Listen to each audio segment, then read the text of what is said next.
ఎంత చేసినా ఎదగలేదని దిగులు చెందబోకు.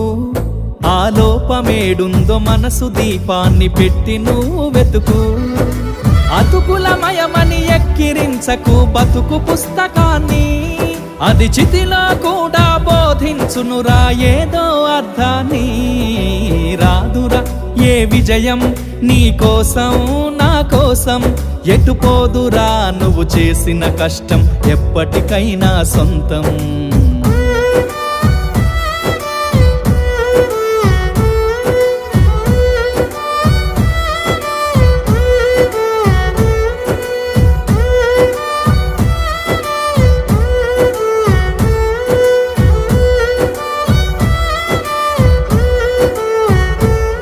పడిపోయిన చోటి పైకెదగడ మెట్లను పదును పెట్టు మొదలు. 10 మందిలోన నీ ప్రతిభను చూప